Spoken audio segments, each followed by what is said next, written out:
Good morning, traders. Welcome to today's market review. This is Fred Razak at CMTrading. Today is January 10, 2023, and today is Tuesday morning. So looking at the highlights of the day, US dollar weakens versus the euro. But first, looking at the major economic events of today. At 4 p.m. South African time out of the United States, we have Fed Chairman Powell will be speaking. Now, this is ahead of Thursday's CPI number, so this is really an important event. Now, looking at the various markets, starting out with the euro, strengthening versus the US dollar as the dollar weakens versus the major pairs. And looking at the indices, the Dow Jones and the NASDAQ both exhaust their move up and retrace 50% from their previous day's run-up. Looking at commodities, gold and oil steady and unchanged. When we look at stocks, it's a mixed bag. ALCOA has a nice run-up, while the tech stocks showing some weakness and retracing. And lastly, looking at Bitcoin, has a nice retracement after a nice run-up to 17,900.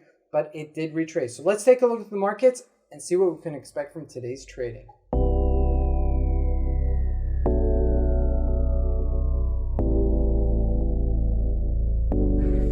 So we're going to take a look here first at the Euro USD and a nice little pivot move all the way to 107.59. Now take this into consideration when we look at a longer time frame, specifically a weekly time frame. There is resistance at this area. Okay, so this is the run up to the move, and I do expect some sort of retracement here. But if we pop above this 108, then we could go back to 110. That's our next real resistance-ish area. So just be aware of it. It did pass through the 105 threshold and getting closer to the 107, which means it's closer to 110. And that's really an important level for it. Now looking at the GBP USD, also a little bit weaker versus the dollar, meaning the dollar getting weaker versus the GBP. A nice little run up.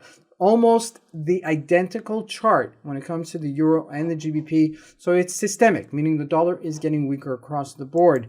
Now, generally speaking, that means the Dow should be going up, okay? However, that was not the case yesterday. But before we get to the Dow, let's take a look at gold. Gold still very steady at 1870. You can see there, it's just hanging out here, which means there's still some strength. There's no sellers in this, and that means that it could possibly push even higher. So keep an eye on this, especially if it pops up above 1880-ish level.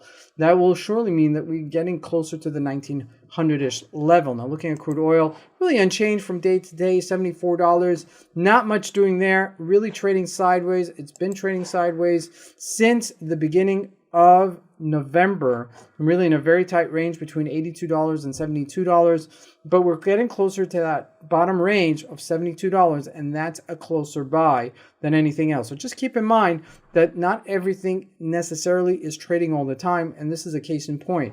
Now jumping into the US markets, we are trading in a range. Okay, if we look at this daily chart, you could see over the past, I would say 2 months, we've been trading between 35,000 and 32,700. However, over the past month, we've been really just in a tight range. You can see it right here. I mean, it's just clear as day that every time we pop anywhere above 34,000, it's a sell, okay? And every time we pop to 32,700, it's a buy. So until this gives us some clear indication which way it's going, either up or down, I think we're going to continue trading in this range. And I think the markets are just digesting and waiting for the markets to actually give us an indication. I mean, there's a lot of mixed messages in the markets right now.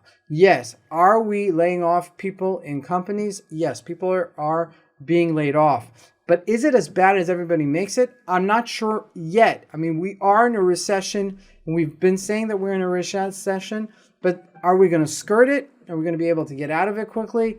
That's the real question everybody has on their minds. But the market is just indicating we're just hanging out, okay? So at least for now. And then, you get a couple of days where you have a sell-off, and then boom, you have a day that you have 1,000 points on the upside on the Dow Jones. So that's why it's a little bit, difficult to gauge right here, because there is a mixed bag. Now looking at the NASDAQ, it did retrace after that nice pop from 10,000 to 11,300. We're about 50% retracement of it. Now if we look at the individual stocks, if we look at Apple, it did retrace.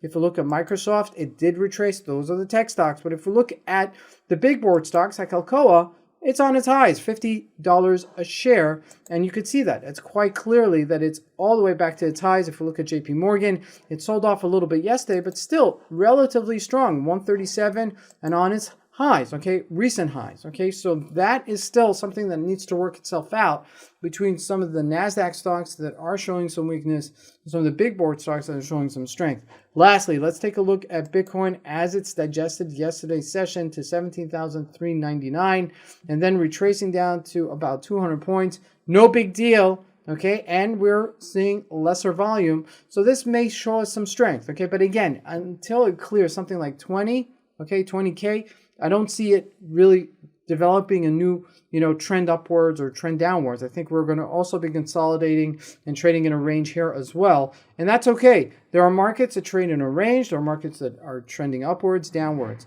Just have to acclimate yourself to the environment that you're trading in. This is Fred Razak, and I wish you guys a great trading day. Thank you.